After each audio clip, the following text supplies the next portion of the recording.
The hardest part about retiring, I'm telling you, my friends, is the same old story time and time again. Just got off the horn with a guy, he and his lady, and they're not even $1 million. They don't even have $1 million net worth, not just investable assets, and they're fine. It's the same old story because once their debts are paid, their expenses are going to drop by about half, and they're going to be living off basically $55,000 a year, and Social Security is going to cover that. I mean, literally, Social Security, once they hit retirement, is going to cover their expenses because they're saving so much in 401k, they're paying so much in taxes right now, and they got a mortgage. So the transition is going to be tough. And I'm actually telling the wife, I said, you can leave anytime you want. We ran some numbers. Says, look, here's your taxes with you. She makes about $4,000 a month. I said, with you working, you guys pay about $25,000 a year in taxes. With you quitting, you guys will pay about $9,000 a year in taxes. So essentially, of your $48,000 a year of income, 10,000 of that, no, 14,000 of that, yeah, 14,000 of that is going to taxes. You're losing about 30% of your income just right to taxes. So by you working, you're in a 30% tax bracket, even though they're not in a 30% tax bracket. So, and the issue is when their debts are paid, their spending is going to drop by half. They don't even need her income anymore. So if she's in a crappy old job, it's just like, why stay there? Now here's the issue. And the same with this guy too, good people, living in Arizona. The issue, of course, is like,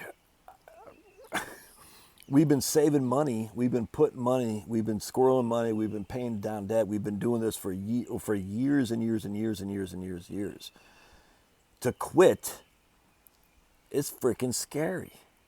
Because all of a sudden, instead of seeing the money grow or the equity grow or the savings go down, I mean the debt go down because of my income, I'm going to see my retirement accounts to get depleted. And it is scary. In this case, they're going to be a couple of years before they take Social Security, most likely. So they're going to not only not see them adding the max into their 401k, they're going to see the amount of money that they need to live on. They're going to reduce their 401k by about $110,000 in the first 2 years before they take Social Security. So not only is their 401k not going to grow by $25,000 a year, or whatever they're contributing, it's going to be reduced by 4 times that. It's friggin' scary. And I told him, I've shared this with you before, but I'll share it again. I was sitting about close to $500,000 in my 401k. I don't remember if I breached it or not. I can't remember. Anyway, long story short, I was sitting about $500,000 in 2016. In 2017, something like that, was when I started this business. Maybe it was 2018, 2007. I can't remember. Anyway, sitting about $500,000. I want to start this business, and I've been look, man, the previous 10 years, we didn't have any, I mean, we were just banking money. Banking, because USA had this freaking fantastic profit sharing. They matched, I think it was 8% a year.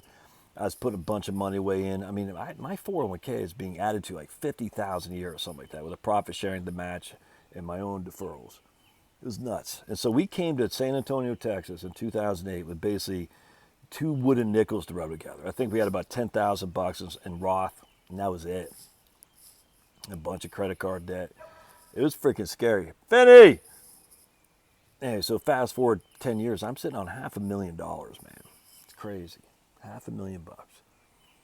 And then I said, I can't keep doing the corporate gig anymore. I got to start my own business. So I needed $100,000 to see us through. And that $100,000 isn't for spending; it's for this house right here, for all the various things that comes with raising a family. So I still had a mortgage. So of that $100,000, basically $35,000 was going to go pay for this mortgage. You know what I'm saying? But the $100,000 isn't tax free, so it cost me I had to take a $130,000 distribution to live off $100,000, of which a good amount of that $100,000 was just going to pay this guy. I was closing it, or just breached $500,000. Look, I'm a poor kid, a poor white boy from Maine. You know what I'm saying? I never had money. We never had money in my family. Look, I'm grateful for everything God has provided for being in America, for sure, 100%. But it's not like my wife comes from a family of 11, eight brothers and sisters, and then so 9 kids. Her dad died when she was young. Her mom was just working at Kmart. I'm just, we're not poor Guatemalans, but my goodness, we certainly are on the lower end of things. So to have $500,000, like, holy crap. And then you want more. You're like, I want $1 million. You know what I'm saying? I gotta have $1 million. But I said, I can't. I just can't do the corporate thing anymore. I just gotta take a risk. And I'm glad it worked out like a charm now. Anyway, long story short, I was like, so my $500,000 went to 370 or something like that. I think it was even less than that. It's freaking scary, man. It's scary. And that first year, I made no money. I think I made $10,000 or something like that. I'm sitting there thinking, am I gonna have to take another bunch of money from my 401k? This is my IRA at that point. And I did. I had to take another. I think I had to take another 50,000 the second year, if memory serves, or 60. I can't remember, but I had to take some amount out. And I remember scary. And I had this amount in my head is $100,000. I said, if I ever get down close to 100,000, below the $100,000, I'm quitting. I'll go back to corporate America. Never got there. I can't remember what it was, but I never got there, thankfully. But still, I remember I said, if I go below this, I'll stop and I'll just say, okay. Never happened, thankfully. But man, it was scary. And the same thing for you retirees. It's going to be scary.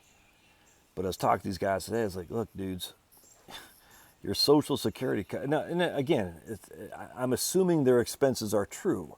I don't know. But if you run the numbers, you can only say it so many times a Sunday. And if they say, dude, these are our expenses, I'm not going to, why would they lie to me? You know what I'm saying? I trust, and look, I know they're probably spot on. How do I know that? Because their expenses, half of it are going to their debt. They're paying off their mortgage like a crazy man, paying off their credit cards like a crazy man, paying off I think that a car loan. They're paying off all that. And the funny thing is, my man, oh, Pablo, why can't you poop in the woods? Oh, boy.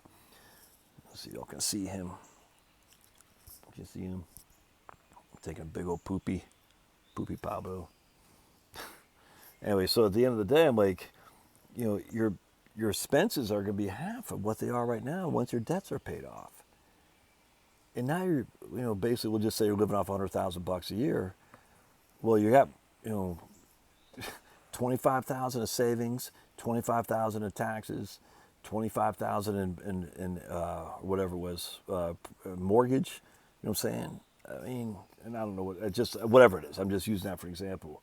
Once that savings goes away because you're no longer contributing to a 401k, once your taxes go away because you're basically living off Social Security, now you're gonna have a little bit of taxes once RMDs kick in, but not that much. His taxes, because he didn't have that much to begin with. His taxes, once RMDs kick in, it'd be about $2,000 or $3,000 a year. So taxes go away, savings go away, the mortgage payment goes away. Not the property tax and homeowners insurance, but if you live in Arizona, those things aren't very huge. I say, I get it, man. It's gonna be tough, taking money out of the portfolio. So in that case, take Social Security at 65. No big deal. It gives you guaranteed income. It doesn't make you that much nervous about your portfolio being reduced right out the gate because your Social Security, even at 65, is going to cover, while it's reduced, it won't cover all your expenses, but it'll cover most of it. So you can do that. But just prepare for the transition in your mind and say, okay, it's tough. It's tough. It's going to be nerve-wracking. And that's why you got to think it through a little bit before you do it, because you want to make sure that you're not, because you don't want that first year to be freaking out. You want that first, that's why I always say have cash. So the first year, man, it's a tough one there. And once you get accustomed to it, like, yeah, I made a good choice. All right, love your thoughts. We'll see you.